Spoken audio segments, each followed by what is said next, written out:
Carta de Paulo aos Romanos, capítulo 2, versículos de 12 a 16. Ouça a leitura da palavra de Deus com fé. Romanos 2, de 12 a 16. Diz assim a Escritura: Assim, pois, todos os que pecaram sem lei, também sem lei perecerão. E todos os que com lei pecaram, mediante lei serão julgados. Porque os simples ouvidores da lei não são justos diante de Deus, mas os que praticam a lei hão de ser justificados. Quando, pois, os gentios que não têm lei procedem por natureza de conformidade com a lei, não tendo lei, servem eles de lei para si mesmos. Estes mostram a norma da lei gravada no seu coração, testemunhando-lhes também a consciência e os seus pensamentos, mutuamente acusando-se ou defendendo-se, no dia em que Deus, por meio de Cristo Jesus, julgar os segredos dos homens de conformidade com o meu Evangelho. Até aqui a leitura da palavra de Deus nesta manhã. Vamos orar mais uma vez? Santo Deus e Pai, lida foi a Tua palavra. Clamamos, ó Pai, que o Teu Espírito nos instrua agora, para que possamos compreendê-la e guardá-la para a glória do Senhor. Fala à Tua igreja aqui reunida nesta manhã, Senhor. Dá-nos entendimento da verdade revelada pelo Senhor naqueles dias, e que chega a cada um de nós nesta manhã também, na autoridade da Tua palavra revelada, na unção do Teu Espírito Santo. Faz isso, ó Pai, para a glória do Teu nome. Oramos em nome de Jesus. Amém. Meus amados, Paulo está aqui no início da sua carta aos Romanos, e nós temos pregado essa carta aqui desde já há algumas semanas para a edificação da igreja, para a glória de Deus. Paulo está num momento aqui em que ele está dizendo que toda a humanidade está debaixo da condenação da lei de Deus. Ele iniciou falando aqui no versículo 18 do capítulo 1, primeiro sobre os gentios. Quem são os gentios? Os gentios são aqueles que não eram judeus de nascimento, descendentes biológicos de Abraão. Esses são os gentios. Paulo está dizendo que Deus se revelou à humanidade, se revelou aos gentios, se revelou por meio da revelação natural, se revelou também na consciência de cada pessoa. E o que o homem faz com a revelação de Deus? Ele o nega, ele suprime, e ele troca esse Deus verdadeiro revelado por um ídolo que ele busca adorar em seus dias. E Deus então entrega esse homem ao seu coração, e ele vai cometer toda sorte de imoralidades. Mas não só com relação aos gentios, porque os judeus também não estão em melhor situação. Porque o judeu, o povo para o qual Deus revelou a sua lei por meio de Moisés lá no Sinai, o judeu, quando peca, também quebra a lei de Deus. E Paulo vai dizer, a partir do capítulo 2, que o judeu também é indesculpável, quando ele, de maneira hipócrita, orgulhosa, ele condena o gentio para o qual Deus não revelou a sua lei, porque quebrava a lei, a uma danação eterna. No entanto, quando o judeu quebra a lei, ele também se condena. Então Paulo vai dizer, olha, Jesus voltará e julgará toda a humanidade, judeus e gentios, debaixo da lei de Deus, e vai julgar segundo as suas obras. Deus vai considerar não a nossa boa intenção em servi-lo, não o nosso jeito de conhecê-lo, mas Deus vai aferir a obra de cada pessoa à sua santa e perfeita lei. Essas obras, de acordo com a lei, produzem salvação, mas o ponto é, quem em pecado pode produzir uma obra perfeita diante de Deus? Não. Se em Romanos 3, 23, Paulo vai dizer que todos pecaram e carecem da glória de Deus, e depois no capítulo 6, 23, ele vai dizer que o salário do pecado é a morte. Bom, se todos pecaram, então o salário do pecado é a morte para toda a humanidade. E como escapar dessa condenação da lei de Deus? Crendo em Cristo, sendo justificado pelo sangue do Senhor. Então agora aqui, nesse texto, Paulo vai explicar melhor o que disse na passagem anterior, de Romanos 2, de 1 a 11, quando demonstrou que judeus e gentios, toda a humanidade, em razão do pecado, está debaixo de condenação. Paulo vai dizer aqui, de maneira mais explícita, que não é o desconhecimento ou o conhecimento da lei de Deus que vai condenar ou absolver alguém no tribunal de Cristo no dia do juízo final, mas que as obras dessa pessoa obedeceram ou não à lei de Deus. Esse texto diz, em primeiro lugar, que o gentio ignora a lei de Deus, mas ele está condenado por ela. Nós vamos ver isso. Em segundo lugar, ele diz que o judeu conhece a lei, mas em pecado ele também está condenado por ela. E o versículo 16 termina o texto dizendo que Jesus julgará as obras humanas de todas as pessoas, diante da lei de Deus, no dia do juízo final. É o versículo 16. Daí o título aqui desse sermão para nós nesta manhã: a lei de Deus julgará a todos. Vamos ver aí essa primeira divisão. Olha comigo novamente o versículo 12, primeira parte. Versículo 12, olha o que diz Paulo aí na primeira parte. Assim, pois, todos os que pecaram sem lei, também sem lei perecerão. E a gente tem que pensar um pouco no que é a lei de Deus. O que é a lei de Deus? Veja, a lei de Deus, ela está contida no Pentateuco e está resumida no Decálogo, nos 10 mandamentos. Lá de Êxodo, capítulo 20, repetido em Deuteronômio, capítulo 5. Preste atenção, a lei de Deus revela que Deus é perfeito, Ele é santo, Ele é justo, Ele é bom, Ele é paciente, Ele é íntegro. E esse Deus que se revelou aos homens, Ele tem uma vontade que quer ver atendida por suas criaturas. Quando Deus cria Adão e Eva, Ele dá uma lei. Não era uma lei codificada como Ele deu para Israel no Monte Sinai por meio de Moisés, mas Ele diz lá em Gênesis 2:17 para Adão e Eva: olha, eu criei vocês para terem comunhão comigo. Está aqui um jardim cheio de tudo que é apetecível. Vocês podem comer de todas as árvores do jardim, inclusive da árvore da vida. Só não vão comer da árvore do conhecimento do bem e do mal, porque do dia em que dela vocês comerem, vocês morrerão. E isso era a lei de Deus, ali dada ao homem, a sua criação. No entanto, eles a desobedecem e recebem o castigo, a morte eterna. Em Deuteronômio 10, de 12 a 13, Deus está exortando o seu povo à obediência. Ele está dizendo: na obediência à minha lei, a bênção. Na desobediência à minha vontade revelada na minha lei, vai haver maldição. Então veja, esta lei que Deus deu no passado, ela é a tábua de valores diante da qual toda a humanidade será julgada em suas obras. Ela continua vigente ainda, nós vamos ver, para aqueles que não estão em Cristo, porque Cristo cumpriu a lei para a sua igreja, para libertá-la da condenação da lei. Mas o resto da humanidade, que não tem Jesus como seu Senhor e Salvador, está debaixo da obediência da lei de Deus.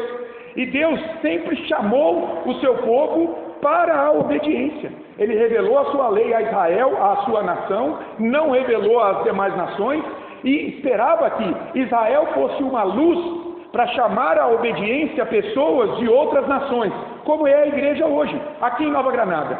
Deus chamou e plantou mais desta igreja em Nova Granada para ser luz diante daqueles que moram aqui na frente, aqui atrás, nessa cidade, para que as pessoas venham e conheçam esse Deus revelado, conheçam a lei, saibam que em Jesus Cristo há perdão de pecados, há salvação.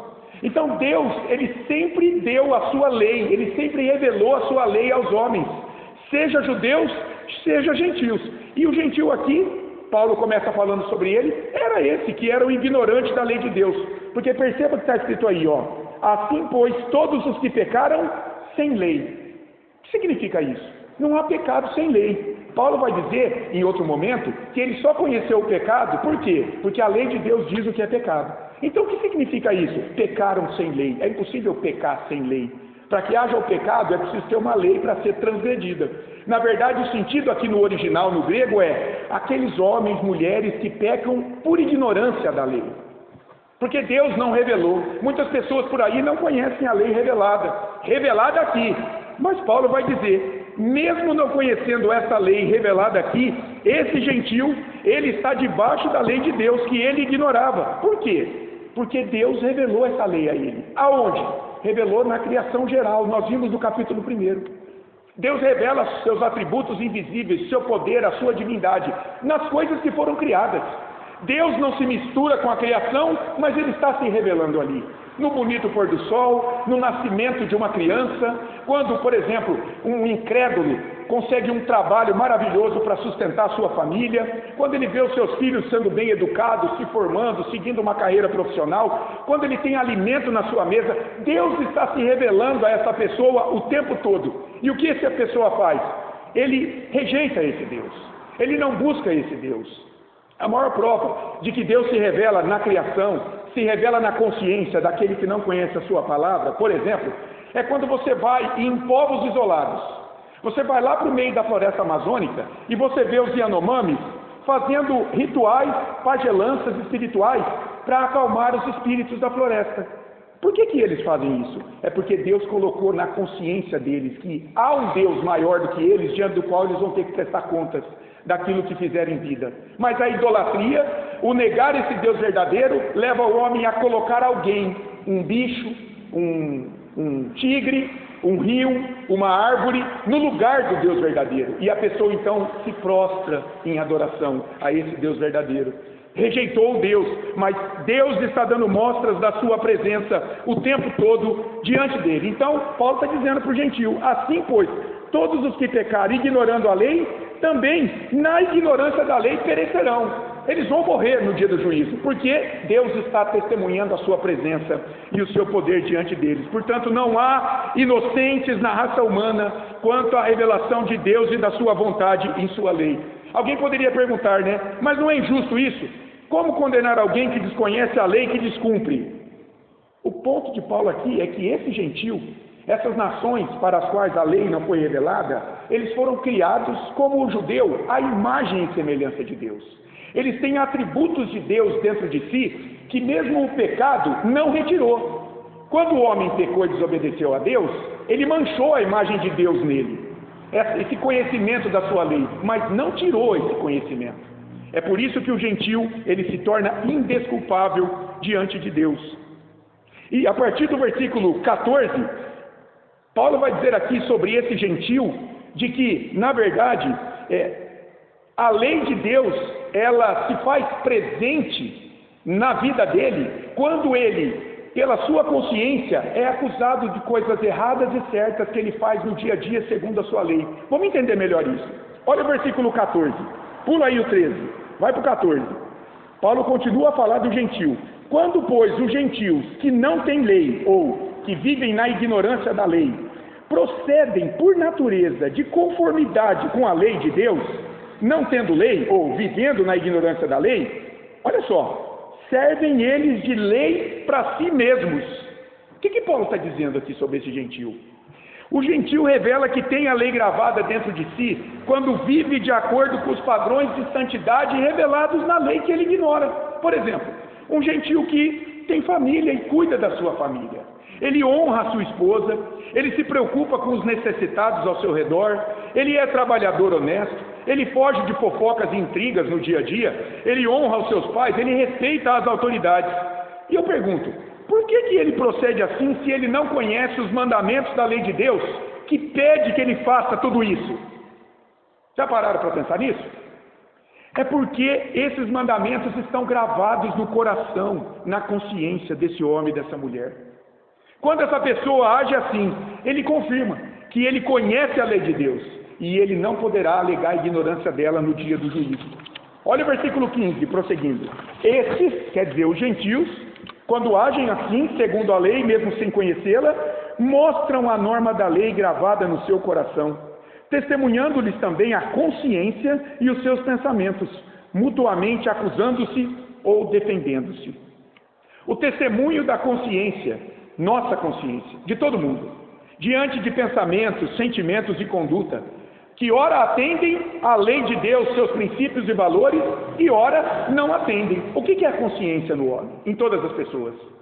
A consciência é um tribunal interno, que diante de nossas atitudes, julga se elas foram boas ou não, segundo um padrão moral. Esse padrão moral, Paulo está dizendo, é a norma da lei de Deus, gravada no coração de todas as pessoas. E olha só, de onde nasce o juízo do certo e o errado? Em uma criança que pega a bola do amiguinho e a esconde dos pais com medo da punição. Por que uma criança faz isso? Desde que tenha a idade. De onde nascem os rituais indígenas no meio da floresta para pacificar os espíritos ao seu redor? Esse indígena, ele foi criado para adorar ao Deus verdadeiro, segundo a lei de Deus, mas ele suprime a lei. E ele suprime esse Deus e adora um ídolo. Portanto, Paulo está dizendo aqui que todas as pessoas, elas têm um juízo ético interno que vem da parte de Deus, porque ele é a imagem de Deus. E é precisamente isso, esse juízo interno, a consciência dizendo, você acertou, você errou, que torna esse homem culpado de seus pecados, mesmo ignorando a lei de Deus revelada ao judeu. Portanto, você não precisa conhecer a lei de Moisés, resumida nos mandamentos, para saber, por exemplo, que só há um Deus vivo que requer adoração, que você deve ter o seu nome honrado, que Deus deu autoridade para que fossem respeitadas na manutenção da ordem social e familiar, que Deus deu bênçãos aos homens para o seu desfrute, Dentre essas bênçãos, a vida, os bens que ele tem, a honra, o leito imaculado do casamento, e portanto, todo homem sabe que é errado matar, furtar, adulterar, caluniar o seu próximo ou cobiçar a vida dele. Todo mundo sabe que isso é errado, mesmo desconhecendo a lei de Deus, que censura esses comportamentos nos 10 mandamentos. Por que eles sabem? Porque a norma da lei está gravada nele, ele é a imagem de Deus, mesmo que ele desconsidera isso. Quando alguém desconsidera Deus, o prejudica ao próximo, sua consciência imediatamente o acusa de erro, de pecado, de quebra da lei de Deus. De outro lado, quando alguém pratica o bem, age de acordo com a lei, ele é aplaudido por sua consciência. De onde vem isso? Senão da norma da lei gravada dentro de todos os homens, do mais desprezível ao mais bondoso. Todo chefe de tráfico, de facção, sabe que ele está fazendo algo errado, que Deus condena. Todo homossexual sabe que ele está fazendo errado, que Deus condena. Todo mundo que mata, que fofoca, que não trabalha, que é desonesto, trai a esposa, sabe que está fazendo algo errado, que Deus condena, mesmo sem conhecer os mandamentos. Deus gravou isso dentro de nós. Portanto, Paulo está dizendo, o gentil, toda a humanidade que não é descendente de Abraão, o judeu, eu e você aqui nessa manhã, embora desconheça a lei de Deus dada por meio de Moisés, porque Deus não revelou essa lei a ele é culpado de seu descumprimento, em razão dessa lei estar gravada no coração e revelada pela consciência diante de erros e acertos nessa vida. Mas o judeu poderia ouvir isso aqui e está muito orgulhoso. Eu conheço a lei. Não, Paulo vai dizer que a situação do judeu é pior do que a do gentil. Por quê? Porque ele conhece a lei. Deus revelou a Israel a sua lei, e mesmo assim em pecado, ele a desobedece, e vai ter sobre si uma condenação ainda maior. Olha a segunda parte do versículo 12, volta lá no 12 agora. A gente viu a primeira, do gentil, olha a segunda agora. E todos os que com lei pecaram, mediante lei serão julgados. Ele está falando agora do judeu, a quem Deus revelou a sua lei. E veja a presunção de orgulho do judeu. Lá no capítulo 2, versículos de 1 a 3, olha como se sentia o judeu ao olhar para o gentil pecando, quebrando a lei de Deus, sem considerar que ele também pecava. Olha como se sentia o judeu. Capítulo 2, de 1 a 3. Portanto, és indesculpável, ó homem, Paulo vai falar para o judeu, quando julgas, quem quer que sejas, porque no que julgas a outro, a ti mesmo te condenas, pois praticas as próprias coisas que condenas. É claro, o judeu em pecado quebrava a lei também. Bem sabemos que o juízo de Deus é segundo a verdade, contra os que praticam tais coisas. O juízo de Deus é segundo a verdade absoluta de Deus, revelada na sua lei.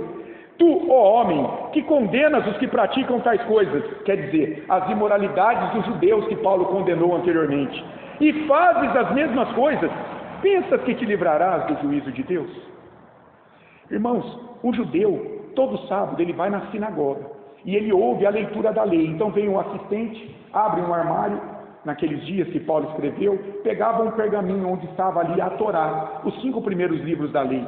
O assistente lia a Torá para a comunidade, guardava, aí vinha um rabino para explicar essa lei que foi lida. Ele sentava e explicava a lei. E o judeu, com o passar do tempo, ele passou a confiar na simples leitura da lei para a sua salvação. Lá pelo século III, os estudiosos vão dizer, século III depois de Cristo, que o judeu, ele confiava na simples leitura da lei. Então ele achava que ele estava coberto com a justiça da lei pela simples leitura. Ele podia quebrar a lei, porque Deus havia revelado a lei para ele, a promessa de salvação por meio do Messias. Ele estava muito confiado nisso. Paulo vai confrontá-lo aqui agora. Vai dizer que se ele não obedecesse essa lei em todos os seus termos, ele estaria condenado por ela. Que não era por ouvir a lei que ele estava salvo, mas por obedecê-la. Olha o versículo 13. Porque os simples ouvidores da lei não são justos diante de Deus, mas os que praticam a lei hão de ser justificados. Que coisa impressionante isso aqui. Em pecado, o judeu não consegue obedecer à lei de Deus, e ele está condenado por ela. E aqui é um tema interessante. Preste atenção no que Paulo está dizendo. No final do versículo 13. Não são os ouvidores que são justos, mas os que praticam a lei hão de ser justificados. Será que Paulo está defendendo a justificação pelas obras ou pela fé? Lá em Romanos 1,17 ele diz que o justo viverá pela fé, não pelas obras da lei. Por quê? Porque pelas obras todo mundo será condenado. Paulo, em Gálatas 2:10, vai dizer que é maldito aquele que tenta obedecer à lei. Por quê? Não é porque ela não é boa, mas é porque o pecado que está em nós nos deixou doentes, enfermos. E em pecado, nós não satisfazemos a justiça perfeita que a lei exige para trazer salvação. Então, Paulo, ele não está contrariando Tiago, lá no capítulo 2. Tiago diz assim, a fé sem obras é morta. Será que Tiago está dizendo que a gente alcança a fé pelas nossas obras? Ou ele, como Paulo, está dizendo que, uma vez justificados diante de Deus pela fé em Cristo, agora nós praticamos obras em resposta de gratidão por essa fé? São coisas diferentes. As obras, segundo Paulo, não levam à fé e à salvação. Não, elas procedem da fé e da salvação, que por graça Deus deu a alguém. Por graça, por favor imerecido. Agora então, este que foi alcançado pela salvação, tem prazer, tem nova disposição para buscar produzir obras em sua vida que glorifiquem a Deus. Então ele vai buscar viver segundo a retidão da lei, não para ser salvo, porque em pecado ninguém pode obedecer à lei, mas porque foi salvo. Entenderam isso? É isso que Paulo está dizendo. Então ele não está se contradizendo quando ele diz aqui, mas os que praticam a lei hão de ser justificados.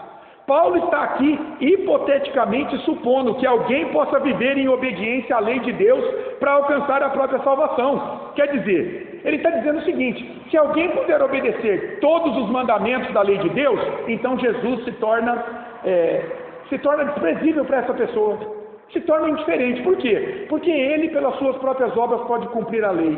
Mas a questão é, quem pode cumprir a lei por suas próprias obras? Daí a necessidade que temos desesperadamente de Cristo. Paulo está dizendo que nesse texto, judeus e gentios estão debaixo de igual condenação da lei de Deus, pouco importando se eles conhecem, se eles ouvem ou não a leitura dessa lei, porque o que vale são se suas obras em pecado podem ou não satisfazer as exigências de justiça, perfeição absolutas da lei. E aí ele termina no versículo 16, que Jesus virá em algum tempo. Ele é o juiz desse tribunal de Deus. Deus o estabeleceu como juiz. E ele virá para julgar as obras humanas no dia do juízo. Olha o versículo 16.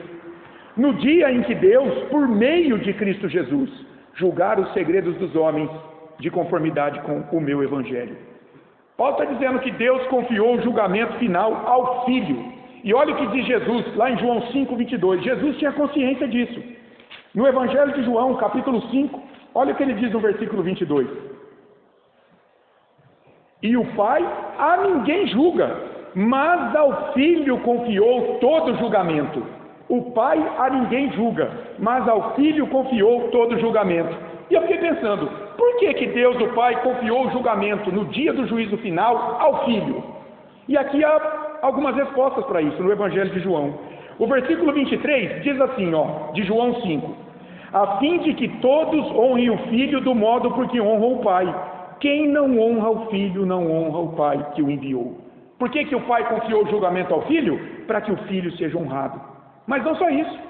Jesus vai dizer, porque o plano de redenção do Pai está centrado na pessoa e na obra do Filho. Olha o versículo 24. Em verdade vos digo, quem ouve a minha palavra, Jesus, e crê naquele que me enviou, tem a vida eterna.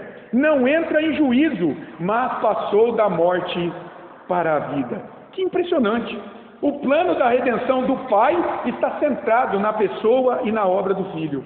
Paulo já havia falado isso, que o Evangelho é o cumprimento de uma antiga promessa de Deus, que salvaria o seu povo pela fé no Filho. Ele falou isso logo no início de Romanos, capítulo 1. Então o plano de redenção está centrado no Filho. Mais ainda, porque ouvir e crer no chamado do Filho produz vida para pessoas.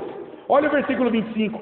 Em verdade vos digo, que vem a hora e já chegou, em que os mortos ouvirão a voz do Filho de Deus, e os que a ouvirem viverão.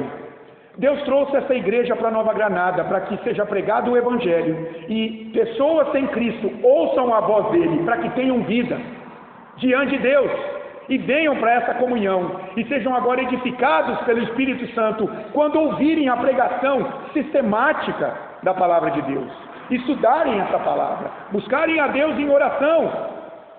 Que coisa impressionante isso! E ainda, essa voz do Filho será derradeiramente ouvida Ela está sendo ouvida hoje, quando o Evangelho é pregado, chamando pecadores, mas ela será derradeiramente ouvida no dia do juízo. Olha os versículos 28 e 29 de João 5. Não vos maravilheis disso, porque vem a hora, o dia do juízo, em que todos os que se acham nos túmulos ouvirão a sua voz e sairão para o juízo.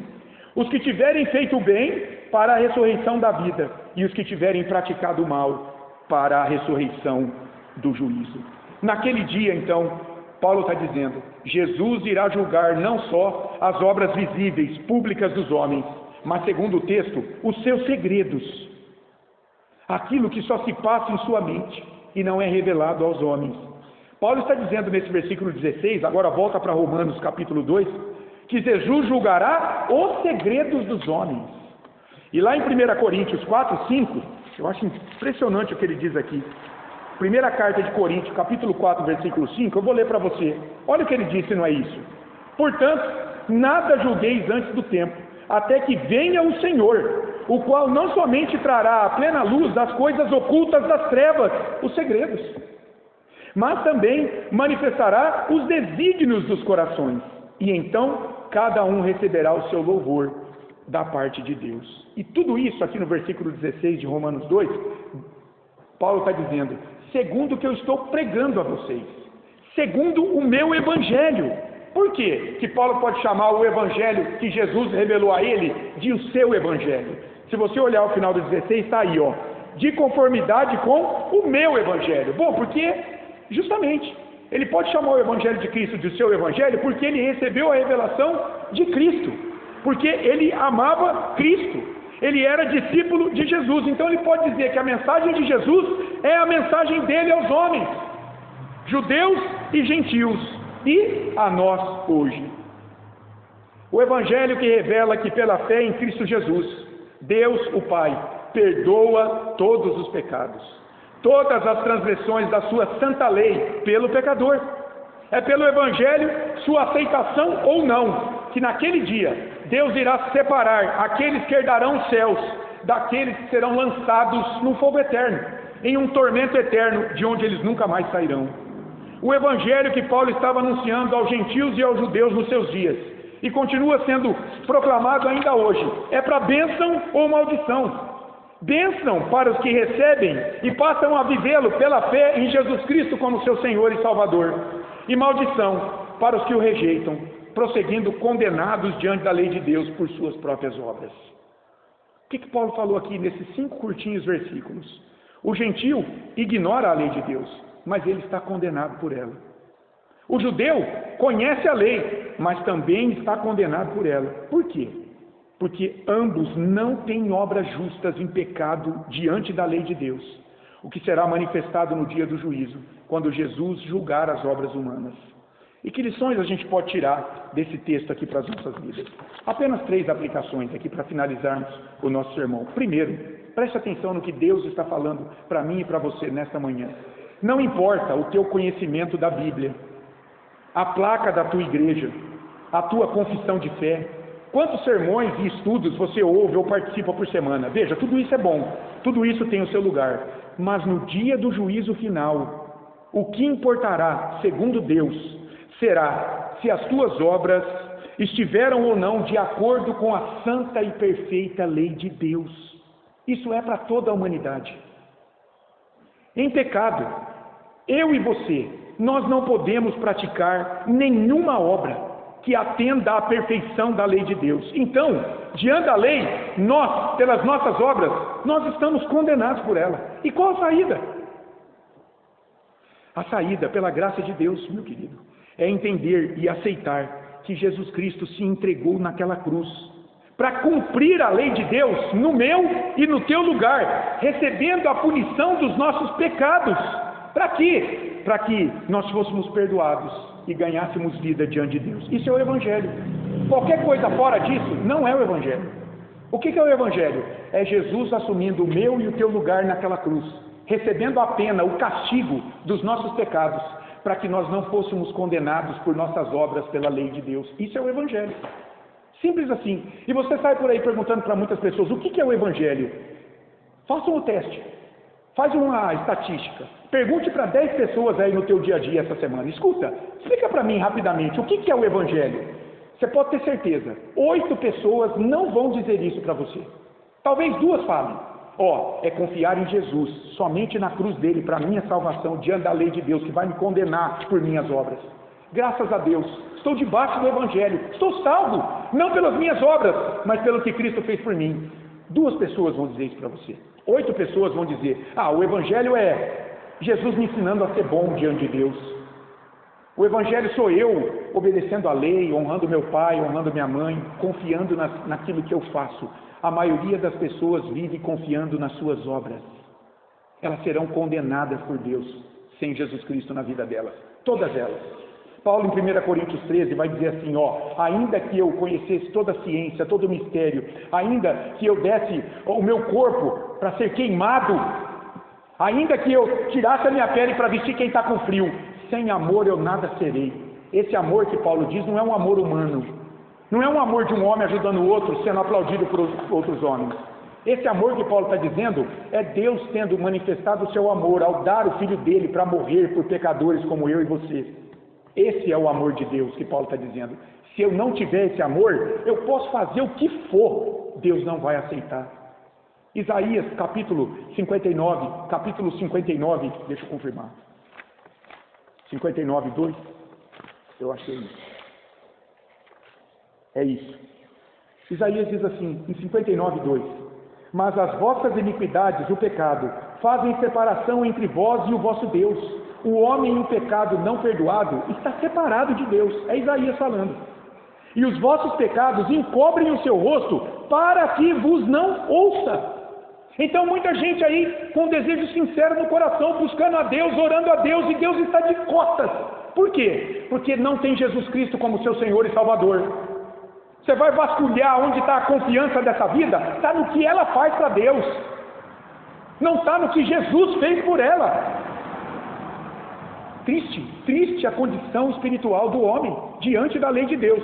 Graças a Deus, porque pelo Evangelho nós estamos salvos. Entenda, isso longe de ser orgulho, de ser arrogância, de jeito nenhum. Isso tem que produzir em nós humildade, porque foi graça, foi favor imerecido de Deus que nos uniu a Cristo pela fé. Não tínhamos nada para oferecer a Deus quando Ele nos alcançou e nos colocou nas mãos de Jesus Cristo.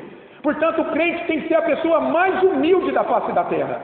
Orgulhoso é aquele que confia em si para agradar a Deus, no que faz ou deixa de fazer. Esse tem que tomar cuidado. Então, à luz desse texto, deixe de viver confiado em você, se você ainda vive confiado em você, nas tuas obras, nas tuas verdades, na tua força, e passe a viver pela fé em Jesus Cristo, confiando nele, e somente nele para a tua salvação, da condenação da lei. E Deus se tornará propício a você, aos teus caminhos, e você vai desfrutar do melhor dessa vida e vai herdar uma vida eterna no final. É a promessa de glória para a igreja de Cristo. Em segundo lugar, o que esse texto me mostra? Deus vê as intenções do coração e a consciência de cada pessoa. Deus enxerga você onde ninguém mais enxerga. Então, você talvez tenha dificuldade para ler a Bíblia, você tenha dificuldade para interpretá-la, você talvez não tenha como ir à igreja porque você trabalha muito, ou você foi magoado por pessoas na igreja no passado, então você está bravo com a igreja. Talvez tudo isso seja justificativa para a tua falta de compromisso hoje com a igreja de Jesus Cristo. Mas esse texto está te dizendo, a mim e a você, que Deus conhece os teus desejos mais profundos, que ninguém conhece, talvez nem mesmo você. E mesmo que na aparência a tua vida seja muito piedosa, cheia de boas intenções para com Deus, para seguir a Cristo, Paulo está dizendo aqui, palavra inspirada de Deus, que será pelos teus desejos escondidos que você será condenado, se você morrer resistindo a Cristo e à comunhão com a sua igreja. Portanto, pare de justificar a tua falta de compromisso com Jesus e com a sua igreja, responsabilizando tudo e todos ao teu redor, e comece a assumir a sua culpa em não buscar a Deus e a sua igreja por tua própria escolha. É você, talvez você nem sabe disso, mas há alguém dentro de você te conduzindo para que você não tenha compromisso com a igreja, não tenha compromisso com o povo de Deus, com a palavra de Deus. É preciso assumir essa responsabilidade, porque há desejos ocultos em nós que nós nem conhecemos. E serão eles que pesarão no dia do juízo, porque Paulo falou aí, no versículo 16, o Senhor julgará os segredos dos homens. Os segredos. Você consegue ver o amor de Deus nessa manhã sobre nossas vidas? É uma oportunidade que Deus está nos dando para revelar esta verdade, para que sejamos confrontados com a nossa vida e tomemos uma decisão. Eu quero lutar contra a minha falta de vontade de ir para a igreja. É isso, irmãos. É uma falta de vontade, muitas vezes, nossa, de estar aqui nas terças para estudar a Bíblia, para orar a Deus nas quintas à noite, para prestar culto a Deus domingo de manhã, participar da escola bíblica depois. É falta de vontade mesmo. É uma luta. Existe algo mal dentro de nós, é a nossa natureza caída, é preciso lutar contra ela, porque Deus vai nos julgar por ela. Essa humanidade só tem ela, mas aqueles que nasceram de novo no Espírito, agora caminham com o Espírito Santo, e o Espírito Santo em nós é uma nova natureza, que nos dá essa disposição de lutar contra a velha natureza, que em pecado ainda está presente em nós, mas pode ser dominada, porque nós temos o Espírito. É preciso atentar para isso. E por último, em último lugar, o que esse texto me mostra? Se a tua consciência tem te acusado diante de tuas escolhas, dê ouvidos a ela. Não rejeita ela não. Dê ouvidos a ela. Por quê? Porque ela é um termômetro que Deus deu para você aferir se tudo aquilo que você pensa, sente e faz está ou não de acordo com a lei dele. Portanto, não fuja da tua consciência. Dê ouvidos a ela. Arrependa-se da tua vida de resistência a Deus, se você tem resistido. E deposite a tua fé em Jesus Cristo para a tua salvação. Jesus, meu querido, é a tua esperança. Ele é a tua luz no final do túnel. Aquele que venceu na cruz para que você vivesse diante de Deus, pacificado com Ele e pacificado com a tua consciência. Porque em Cristo nenhuma condenação há mais para você diante do tribunal de Deus. A vida da humanidade está debaixo da lei de Deus. Todas as pessoas responderão diante de Deus pelo que fizeram ou deixaram de fazer, segundo um padrão moral absoluto da lei de Deus no dia do juízo. Aqueles que viveram e morreram sem Cristo como seu Senhor e Salvador serão condenados no dia do juízo. Mas para o cristão, para o crente, preste atenção, o dia do juízo não será um dia de medo, mas de gratidão. Por quê? Porque em Cristo ele foi declarado justo diante de Deus, não porque ele é perfeito, mas porque ele foi perdoado. Que graça, que amor de Deus! Deus não vai me aceitar porque eu sou perfeito, longe disso. Ele vai me aceitar porque eu fui perdoado, porque eu creio no perdão que há em Jesus Cristo para a minha vida. É por isso que Ele vai me aceitar. Esse é o consolo que alimenta a nossa fé e nos dá paz aqui nesse mundo. Saber que Jesus enfrentou o julgamento por nós. A Ele toda a glória.